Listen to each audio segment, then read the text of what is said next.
اگر کوئی بہت ہی بوڑھا شخص ہو، ضعیف العمری کی وجہ سے عجیب و غریب باتیں بھی کرتا ہو،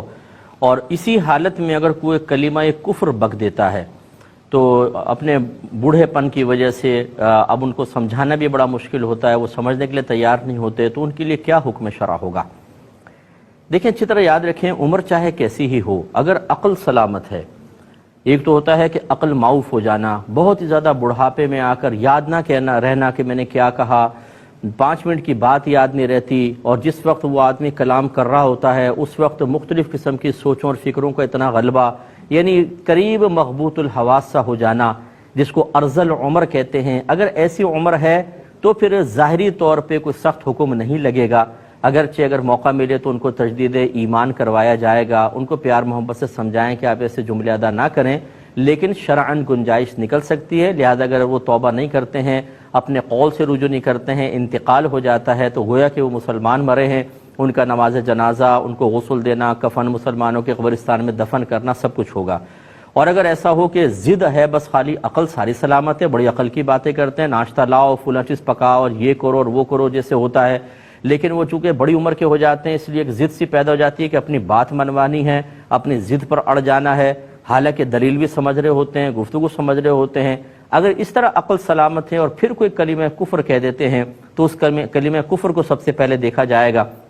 اگر تو ایسا کوئی جملہ کہہ دیا ہے، ایسی بات کہہ دی ہے جس کو صریح کفر کہتے ہیں، کفر صریح، جس کو کفر التزامی بھی کہا جاتا ہے، جس کا فیصلہ علماء ہی کریں گے، آپ وہ جملے علماء کے سامنے پیش کریں، اگر وہ کہیں یہ صریح کفر ہے، مثال کے طور پہ وہ کہتا ہے میں تو خدا کو نہیں مانتا ہوں، اب بس میں نے بہت دیکھ لیا، اب خدا کو نہیں مانتا، معاذ اللہ ثم معاذ اللہ، تو وجود باری تعالیٰ کا انکار کرنا صاحب عقل ہونے کے باوجود یہ صریح کفر ہے، اور ایسا شخص مرتد ہو گیا۔ اب اس کے بوڑھے پن کو نہیں دیکھا جائے گا کہ جی بوڑھا ہے،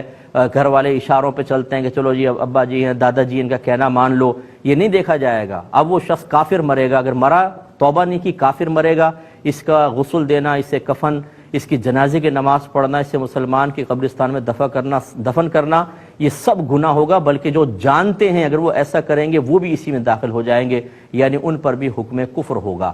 لیکن اگر ایسا نہیں ہے، جو دوسری صورتحال ہے، یعنی کلمہ کفر کہا ہے اور وہ التزامی نہیں ہے بلکہ کفر لزومی ہے،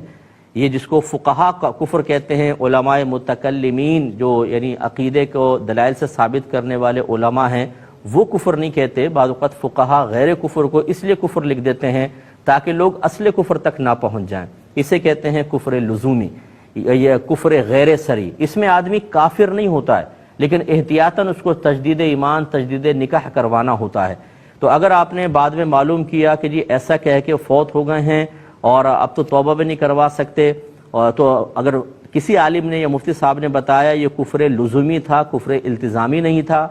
کفر غیر صریح تھا، کفر صریح نہیں تھا، تو سمجھ لیں وہ مسلمان مرے ہیں، اب تمام مسلمانوں والے معاملات ہوں گے۔ تو گویا کہ بوڑھوں کی 2 حالتیں، ذہنی کیفیات کے اعتبار سے، پھر جو کلمات کفر ادا کی ہیں ان کی 2 صورتیں، پھر کوئی حکم شرع سے ہی نکلے گا۔ اس لیے اپنے پاس سے کوئی فیصلہ نہ کیا جائے، علماء سے رجوع کر کے اور پھر ہی کوئی حتمی فیصلہ ان کے بارے میں کیا جائے گا۔